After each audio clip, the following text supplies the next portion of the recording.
അന്തരിച്ച മലയാളത്തിലെ ഭാവഗായകൻ പി ജയചന്ദ്രന്റെ മൃതദേഹം രാവിലെ 8 മണിയോടെ തൃശൂർ അമല ആശുപത്രിയിൽ നിന്ന് പൂങ്കുന്നത്ത് വീട്ടിലേക്ക് എത്തിക്കും. തുടർന്ന് വീട്ടിലും 10 മണി മുതൽ 12 മണി വരെ സംഗീത നാടക അക്കാദമിയിലും പൊതുദർശനമൊരുക്കും. നാളെ രാവിലെ പൂങ്കുന്നത്ത് നിന്ന് എറണാകുളം ചേന്നമംഗലത്തെ പാലിയം തറവാട്ടിലേക്ക് മൃതദേഹം എത്തിക്കും. പൊതുദർശനത്തിന് ശേഷം ഉച്ചകഴിഞ്ഞ് 3 മണിയോടെ മൃതദേഹം സംസ്കരിക്കും. ഏറെ നാളായി അർബുദത്തിന് ചികിത്സ തേടിയിരുന്ന ജയചന്ദ്രൻ രോഗം മൂർച്ഛിച്ചതിനെ തുടർന്ന് ഇന്നലെ വൈകിട്ടാണ് വീണ്ടും ആശുപത്രിയിലേക്ക് എത്തിയത്. പൾസ് കുറയുകയും അബോധാവസ്ഥയിലാവുകയും ചെയ്തതോടെ രാത്രി 7:30 മരണം സ്ഥിരീകരിച്ചു. ടി നന്ദഗോപാൽ വിവരങ്ങൾ നൽകും. നന്ദു, എത്ര മണിയോടുകൂടി മൃതദേഹം പൂങ്കുന്നത്തെത്തിക്കും? അതിനുശേഷമുള്ള പൊതുദർശനം അടക്കമുള്ള കാര്യങ്ങൾ എങ്ങനെയാണ്?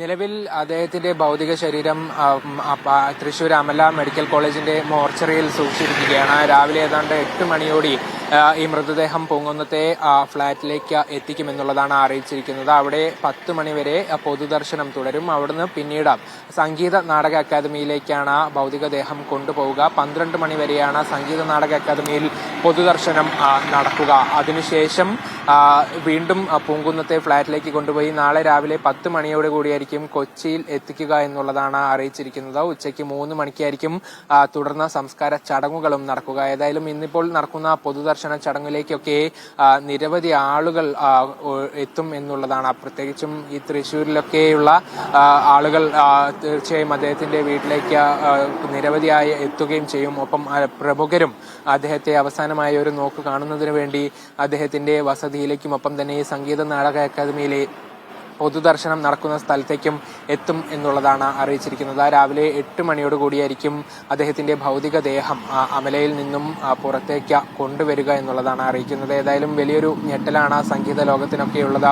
അദ്ദേഹം അസുഖബാധിതനായിരുന്നുവെങ്കിൽ പോലും പെട്ടെന്നുള്ള ഒരു വിയോഗം എന്നുള്ളതാണ്, അപ്രതീക്ഷിതമായ ഒരു വിയോഗം എന്നുള്ളതാണ് പലരും പറയുന്നത്. അതായത് അദ്ദേഹം വീണ്ടും തിരിച്ചു വരുമെന്നുള്ള ഒരു പ്രതീക്ഷയൊക്കെ എല്ലാവർക്കും ഉണ്ടായിരുന്നു. കഴിഞ്ഞ ഇടെ അദ്ദേഹം അസുഖത്തിന് ചികിത്സയിൽ പോകുമ്പോൾ എല്ലാവരും വലിയ പ്രാർത്ഥനയോടെയായിരുന്നു. അതിനുശേഷം വീണ്ടും അദ്ദേഹം മടങ്ങിയെത്തിയ കാഴ്ചകളൊക്കെ വലിയ സന്തോഷത്തോടെയാണ് ആളുകൾ ഏറ്റെടുത്തത്. അന്ന് അദ്ദേഹത്തിന് ഏറ്റവും ഇഷ്ടപ്പെട്ട ഗുരുവായൂരപ്പന്റെ ഭക്തിഗാനങ്ങളൊക്കെ ഒരു തവണ കൂടി ആലപിച്ചുകൊണ്ടാണ് വീണ്ടും ഈ ഒരു സംഗീത ലോകത്തേക്ക് എത്തുകയും ചെയ്തിട്ടുണ്ടായിരുന്നത്. അന്ന് ഒരു ഗാനം അദ്ദേഹം തന്നെ സംഗീതം നൽകി ആലപിക്കുകയും ചെയ്തു. അതാണ് ഏറ്റവും അവസാനമായി പി ജയചന്ദ്രൻ ആലപിച്ച ഒരു ഗാനം എന്ന് പറയുന്നതും അദ്ദേഹത്തിന് ഏറ്റവും ഇഷ്ടപ്പെട്ട ഭക്തിഗാനങ്ങൾ അല്ലെങ്കിൽ ഗുരുവായൂരപ്പന്റെ ഭക്തിഗാനമാണ് അദ്ദേഹം ഏറ്റവും ഒടുവിലായി ആലപിക്കുകയും ചെയ്തത്. അതിനുശേഷം വീണ്ടും ഈ അസുഖത്തെ തുടർന്ന് ചികിത്സയിൽ ഇരിക്കെ ഇന്നലെയാണ് അദ്ദേഹം സ്വവസതിയിൽ എങ്ങനെ കുഴഞ്ഞു വീഴുന്നത്. തുടർന്ന് ഉടൻ തന്നെ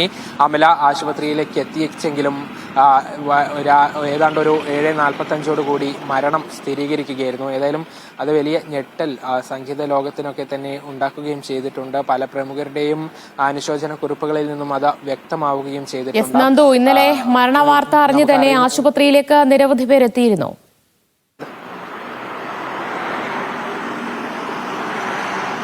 തീർച്ചയായും ആശുപത്രിയിലേക്ക് തന്നെ ഈ ഒരു വാർത്ത അറിഞ്ഞത് മുതൽ നിരവധി ആളുകൾ അമല മെഡിക്കൽ കോളേജിലേക്ക് എത്തുന്ന ഒരു കാഴ്ച കൂടി കണ്ടിരുന്നു. മന്ത്രിമാരും ഒപ്പം തന്നെ മറ്റ് പ്രമുഖരുമൊക്കെ തന്നെ അവിടെ ആശുപത്രിയിലേക്ക് എത്തുകയും ചെയ്തിരുന്നു. അവിടെ കാര്യങ്ങളൊക്കെ ഏകോപിപ്പിക്കുന്നതിന് തൃശ്ശൂരിലെ പ്രമുഖരൊക്കെ തന്നെ എത്തുകയും ചെയ്തിട്ടുണ്ടായിരുന്നു. പക്ഷേ ഇന്ന് രാവിലെ മൃതദേഹം ഫ്ളാറ്റിലേക്ക്, സ്വവസതിയിലേക്ക്, തൃശ്ശൂരിലുള്ള ഫ്ളാറ്റിലേക്ക് കൊണ്ടുപോകാമെന്നുള്ളതാണ് തീരുമാനിച്ചത്. അവിടെ മറ്റു കാര്യങ്ങളൊക്കെ തന്നെ ഇപ്പോഴും ആളുകൾ അമലയിൽ തുടരുന്നുണ്ട് എന്നുള്ളതാണ് മനസ്സിലാക്കാൻ സാധിക്കുന്നത്. 8 മണിയോട് കൂടിയായിരിക്കും അദ്ദേഹത്തിന്റെ മൃതദേഹം ഇവിടെ നിന്നും ഫ്ളാറ്റിലേക്ക് കൊണ്ടുപോവുക. ശരി, ഇപ്പോൾ തൃശ്ശൂരിലെ അമല ആശുപത്രിയിലാണ് അദ്ദേഹത്തിന്റെ മൃതദേഹം സൂക്ഷിച്ചിട്ടുള്ളത്. 8 മണിയോടുകൂടി പൂങ്കുന്നത്തെ വസതിയിലേക്ക് കൊണ്ടുപോകും. അതിന് ശേഷം പൊതുദർശനം അടക്കമുള്ള കാര്യങ്ങൾ നടക്കും. ടി നന്ദഗോപാലാണ് വിശദാംശങ്ങൾ നൽകിയത്.